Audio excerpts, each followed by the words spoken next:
بسم اللہ الرحمن الرحیم۔ السلام علیکم ناظرین، آج ہم بات کریں گے چینی بحران کے اوپر، کیونکہ پاکستان تحریک انصاف کی حکومت جب سے اقتدار میں رہی ہے اس کو دو بڑے بحرانوں، آٹے کا بحران اور چینی کے بحران کا سامنا کرنا پڑا۔ اور جب چینی کا بحران جب ہوا تو اس وقت ہم نے دیکھا کہ تمام اپوزیشن کی جانب سے یہی خیال کیا جا رہا تھا اور بار بار عمران خان اور حکومت سے مطالبہ کیا جا رہا تھا کہ وہ اس معاملے کی تحقیقات کروائیں، کیونکہ چینی بحران میں وفاقی وزیر خسرو بختیار صاحب اور جہانگیر خان ترین جو کہ پاکستان تحریک انصاف کے سینئر رہنما ہیں، ان کا نام اس میں آ رہا تھا۔ لیکن جہانگیر خان ترین اور خسرو بختیار جو ہے وہ بارہا دفعہ اس کی تردید بھی کر چکے ہیں، اور جہانگیر خان ترین صاحب جو ہیں وہ اس کی مکمل طور پر اس سے پہلے وضاحت بھی دے چکے ہیں کہ اس بحران سے جہانگیر خان ترین کی جو 6 شوگر ملے ہیں ان کا اس سے کوئی تعلق نہیں ہے۔ بہرحال آج ایف آئی اے کی رپورٹ آئی جس کی سربراہی واجد ضیاء صاحب کر رہے ہیں، اور واجد ضیاء صاحب وہی شخصیت ہیں جنہوں نے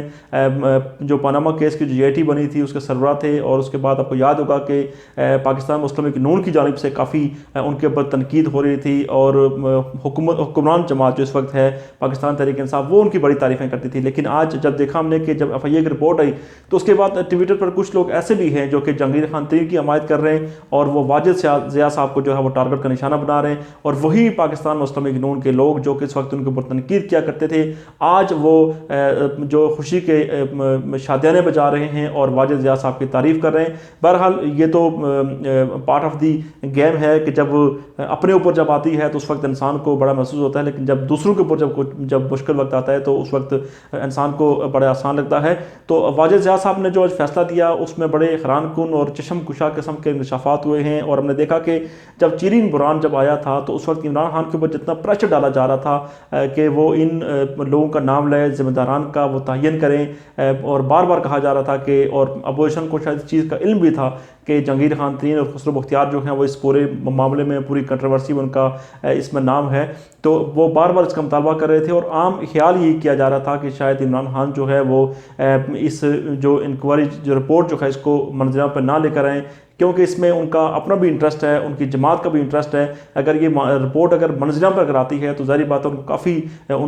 مشکلات ہو سکتی ہیں، کافی پریشانیاں ہو سکتی ہیں، اور کافی جگہوں پر ان کو دشمنیاں بھی مول لینا پڑیں گی۔ بہرحال آج رپورٹ تو آ گئی، رپورٹ میں وہ تمام نام بھی آ گئے جو کہ آگے چل کے ہم ان کو آپ کو بتائیں گے کہ کس سیاستدان کی شوگر مل نے کتنا وہاں سے فائدہ حاصل کیا۔ لیکن سب سے پہلے ہم آغاز کرتے ہیں، آپ کو بتاتے ہیں کہ آج جب یہ معاملہ جب ہوا، جب یہ رپورٹ جب آئی تو ہم نے دیکھا کہ اس کے اندر 2-3 چیزیں ہمیں اس سے پہلے میں آپ کو بتانا پسند کروں گا رپورٹ سے پہلے، کہ رپورٹ جب تیار کی گئی، جب عمران خان صاحب نے جب اس کا حکم دیا تو ہمارے ذرائع ہمیں بتا رہے ہیں کہ عمران خان صاحب نے جب اس کا حکم دیا تھا اس کی تحقیقات کے لیے، تو جب ایف آئی اے نے جب رپورٹ جب مکمل کر لی تو رپورٹ کو مکمل کرنے کے بعد واجد ضیاء صاحب جو ہیں وہ انہوں نے پرائم منسٹر پاکستان کو بتایا، انہوں نے کہا کہ ان کو سنگین نتائج کی دھمکیاں دی جا رہی ہیں، اور انہیں یہ بھی کہا جا رہا ہے کہ اگر یہ رپورٹ اگر منظروں پر اگر آئی تو اس کے بعد اس کے حیران کن قسم کے نتائج بھی ہو سکتے ہیں، اور یہاں تک بھی کہا گیا کہ اگر یہ رپورٹ اگر منظروں پہ لائی گئی تو جو پنجاب میں اور پورے ملک میں جو شوگر کا جو بحران ہے اس کو دوبارہ پیدا کیا جائے گا، اور حکومت کے لیے مشکلات کھڑی کی جائیں گی۔ اور عمران خان صاحب کے جو قریبی جو لوگ ہیں ان کو بھی جا کے بتایا گیا، ان کی طرف سے جا کے عمران خان کو جا کے بتایا گیا کہ اگر یہ رپورٹ اگر ان حالات میں جو کہ اس وقت پوری دنیا سمیت پاکستان جو ہے وہ کرونا وائرس سے اس وقت ایک جنگ لڑ رہا ہے، اور اگر ان حالات میں اگر یہ رپورٹ اگر منظروں پہ اگر آ جاتی ہے تو اس کے نتائج ہوں گے وہ بڑے خطرناک ہو سکتے ہیں، کیونکہ اس رپورٹ کے اندر جہانگیر خان ترین صاحب کا نام ہے جو کہ اس وقت حکومت کے سب سے سینئر رہنما ہیں، سب سے امپارٹنٹ رہنما ہیں۔ آپ کو یاد ہوگا کہ جب حکومت بن رہی تھی، جب حکومت سازی کا جب مرحلہ جب مکمل ہو رہا تھا تو اس وقت مرکز میں بھی اور اس وقت پنجاب میں بھی پاکستان تحریک انصاف کو اس وقت لوگوں کی ضرورت تھی، ان کو اپنے پارٹی کے میں اکثریت حاصل کرنے کی اس وقت لوگوں کو ضرورت تھی، تو اس وقت بھی آزاد امیدواران کو جہانگیر خان ترین صاحب جو ہے نا مختلف جگہوں سے جہاز بھر کر لوگوں کے لایا کرتے تھے، بنی گلہ میں ان کو جو ہے نا پاکستان تحریک انصاف کے جھنڈے پہلے پہنائے جاتے تھے گلے میں، اس کے بعد ان کو پاکستان تحریک انصاف میں شمولیت کروائی جاتی تھی۔ تو لہٰذا پاکستان تحریک انصاف کی حکومت بنانے میں اور پوری کمپین چلانے میں جہانگیر خان ترین صاحب کا ایک اہم رول ہے. تو عمران خان صاحب کو یہ بھی بتایا گیا کہ آپ جو ہے اس رپورٹ کو منظریاں پر لے کر نہ آئیں کیونکہ اس میں جہانگیر خان ترین صاحب کا نام ہے, وہ حکومت کے عام رہنما ہیں. بہرحال اس کے نتائج کا بھی عمران خان صاحب نے پرواہ نہیں کی. اچھا, اس کے بعد ان کو بتایا گیا کہ خسرو بختیار صاحب جو ہیں وہ بھی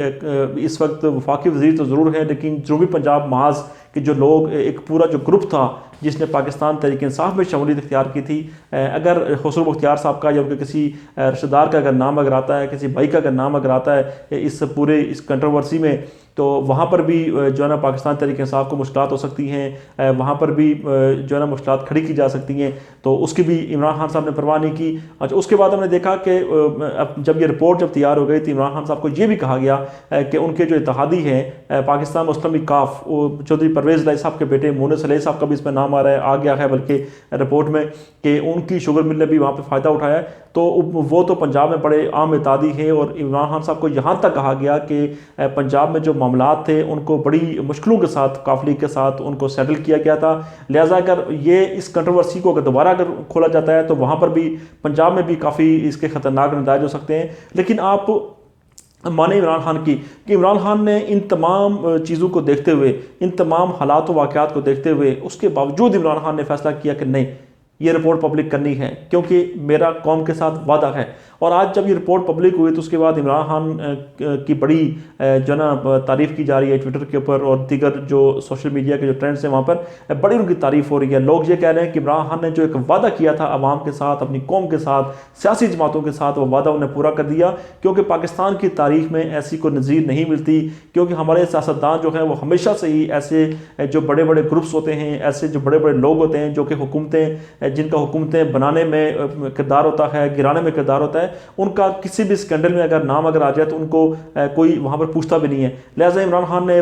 یہ مثال قائم کر دی ہے اور یہ انہوں نے واضح کر دیا ہے کہ جو قانون سب کے لیے برابر ہے, اور انہوں نے رپورٹ جو اس کی پبلش کروا دیا. اور آپ اندازہ کریں کہ ان حالات میں عمران خان نے رپورٹ پبلک کروائی کہ جن حالات میں پاکستان تحریک انصاف کو نہ صرف اتحادیوں کی ضرورت ہے, پاکستان تحریک انصاف کو اپنے اندر جماعت کے اندر مضبوط ہونے کی بڑی ضرورت ہے, پاکستان تحریک انصاف کو پوری کیونکہ مرکز میں کی حکومت ہے, خیبر پختونخوا میں, پنجاب میں پاکستان تحریک انصاف کی حکومت ہے, تو ان کو نہ صرف اپنی جماعت کے بلکہ پوری پاکستان کی سیاسی جماعتوں کی اس وقت سپورٹ چاہیے. اس کے باوجود اس کی پرواہ کیے بھائی عمران خان نے جو یہ رپورٹ پبلک کروا کر یہ ثابت کر دیا کہ عمران خان نے جو قوم کے ساتھ وعدہ کیا تھا وہ وعدہ انہوں نے پورا کیا ہے. اور آپ اس بات سے اندازہ لگا سکتے ہیں کہ عمران خان جو قوم کے ساتھ وعدے کر کے آئے ہیں وہ اپنے وعدے پورے کرنے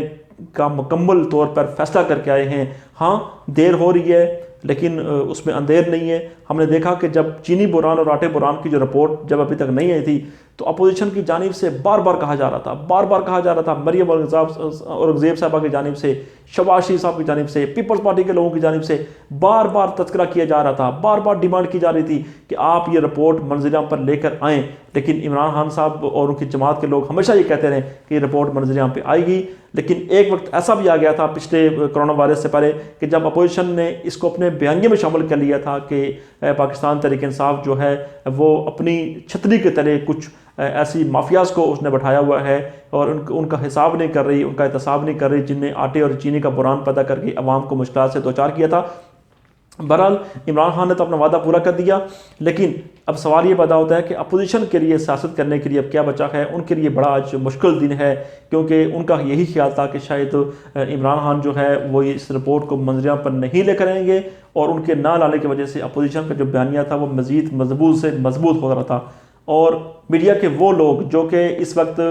شریف خاندان کے کیمپ سے ان کا بڑا تعلق ہے اور عمران خان کی ہر اچھی بات کو بھی منفی انداز میں پیش کرتے ہیں, ان کے لیے بھی آج بڑا برا دن ہے کیونکہ عمران خان نے ایک ایسا وعدہ پورا کیا ہے کہ جس وعدے کے بارے میں کوئی سوچ بھی نہیں سکتا تھا کہ عمران خان یہ کام کر سکتے ہیں. لہٰذا انہوں نے یہ کام کیا اور انہوں نے وعدہ پورا کیا اور انہوں نے پوری دنیا کے سامنے اس وعدے کو پورا کر کے اور نبھا کے دکھا بھی دیا.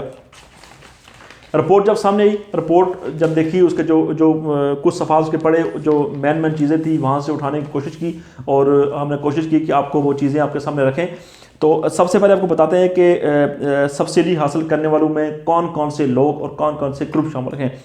سب سے پہلے تو نام آتا ہے جہانگیر خان ترین کی شوگر مل کا، کہ جہانگیر خان ترین نے سب سے زیادہ جو ہے نا 22% وہاں سے فائدہ حاصل کیا اس پورے جو ایک گندم کا چینی کا جو بحران پیدا کیا گیا تھا اس میں سے۔ اس کے ساتھ ساتھ ہم نے دیکھا کہ ان کے بعد خسرو بختیار کے جو بھائی ہیں، جو ان کا نام آ رہا ہے، ان کے رشتہ دار کا جو نام آ رہا ہے، ان کی شوگر ملیں جو ہیں انہوں نے اس کا سب سے زیادہ فائدہ اٹھایا۔ اس کے بعد چودھری مونے سلائی اور چودھری منیر پر بھی اس میں پیسے کمانے کا انکشاف ہوا ہے، جبکہ رحیم یار خان ملز، اتحاد ملز اور 2 اسٹار انڈسٹری گروپ میں بھی حصہ دار ہیں، جو کہ اس میں رپورٹ میں انکشاف ہوا ہے کہ انہوں نے بھی یہاں سے اچھا خاصا یہاں سے فائدہ حاصل کیا۔ اچھا، چینی بحران کا تھوڑا سا آپ کو مزید بتاتے چلیں کہ چینی بحران میں سب سے زیادہ فائدہ سبسڈی کا فائدہ 22% جہانگیر خان ترین نے حاصل کیا۔ اچھا، اس کے بعد جہانگیر خان ترین کی صرف JW ملز نے 56 کروڑ، وفاقی وزیر خسرو بختیار کے بھائی نے 45 کروڑ، اومنی گروپ نے 90 کروڑ، ہنزا گروپ نے 2 ارب 80 کروڑ، جبکہ فاطمہ گروپ نے 2 ارب 30 کروڑ، شریف گروپ نے 1 ارب 40 کروڑ۔ اب آپ اندازہ کریں کہ یہاں پر فائدہ حاصل کرنے والوں میں شریف خاندان کی ملز بھی شامل ہیں، چاہے حکومت ہو یا نہ ہو، شریف خاندان ہمیشہ سے ہی اس ملک کے لیے بھاری ثابت ہوا ہے۔ اور میں ان مسلم لیگیوں کی بات کبھی نہیں کرتا جو کہ پارٹی کے لیے جانیں قربان کرتے ہیں، جو پارٹی کے لیے کبھی انہیں وفاداریاں تبدیل نہیں کی۔ شریف خاندان ہمیشہ سے ان کو چھوڑ کے چلا جاتا ہے۔ میں صرف اور صرف ہمیشہ بات کرتا ہوں شریف خاندان کی، کیونکہ شریف خاندان جو ہے وہ پارٹی کے لوگوں کو آن نہیں کرتے، تو لہٰذا اپنے ذاتی مقاصد حاصل کرنے کے لیے، ذاتی فوائد حاصل کرنے کے لیے، حکومت چاہے پرویز مشرف کی ہو، حکومت چاہے پاکستان پیپلز پارٹی کی ہو، حکومت چاہے تحریک انصاف کی ہو، شریف خاندان کا اپنا جو سٹیک ہے وہ اپنے فوائد حاصل کرتے ہیں۔ اور یہاں پر بھی آپ نے دیکھا کہ جہاں پر سب کا نام آ رہا ہے وہاں پر شریف خاندان کا نام بھی آ رہا ہے، وہاں پر مریم نواز کے جو سمدھی ہیں ان کا بھی نام آ رہا ہے۔ اب آپ انداز چودھری منیر صاحب جن کا طیارہ لے کر نواز شریف صاحب کافی اسلام آباد سے لاہور، لاہور سے کراچی، کراچی سے کہاں کہاں گھومتے رہے، وہ مریم نواز کے سمدھی ہیں، تو ان کی بھی شوگر مل کو یہاں سے فائدہ ہوا۔ بہرحال اس کے بعد المحیط گروپ کو 40 کروڑ، غلام دستگیر لک کی ملز کو 14 کروڑ روپے کا یہاں پر جو فائدہ ہوا ہے۔ اچھا، اس کے بعد چینی برآمد کرنے والوں نے 2 طرح سے پیسے بنائے۔ گزشتہ 5 سال میں چینی کی برآمد پر 25 ارب سبسڈی دی گئی۔ اب آپ اندازہ کریں کہ 25 ارب جو سبسڈی دی گئی، اس سے جو چینی کا بحران پیدا کیا، وہ اس چینی کی قیمت بڑھ گئی۔ اور اگر FIA کی رپورٹ میں لکھا ہوا ہے یہ چیز کہ اگر یہ جو بحران تھا، اگر یہ بحران مزید اگر شدت اختیار کرتا تو یہ جو چینی کی جو قیمت ہے وہ 100 روپے کلو سے کئی گنا متجاوز کر جاتی۔ تو اب آپ اندازہ کریں کہ جس طرح سے یہ پورا مافیا جو ہے، پورا پاکستان کے اندر جو مافیا بیٹھا ہوا ہے، جس انداز میں یہ لوگوں کو لوٹتا ہے، کہ ایک غریب انسان جو کہ چینی اپنے چائے پینے کے لیے استعمال کرتا ہے، اس کی بھی چینی اگر آپ 150-200 روپے کلو کر دیں تو پھر اس نے کہاں جانا ہے، کسی کو کسی کا احساس نہیں ہے۔ تو بہرحال عمران خان نے اس چیز کا احساس کیا، تو عمران خان نے اگر احساس کیا تو اس کا احساس جو ہے وہ پوری پاکستانی قوم کو اس کا احساس ہونا چاہیے۔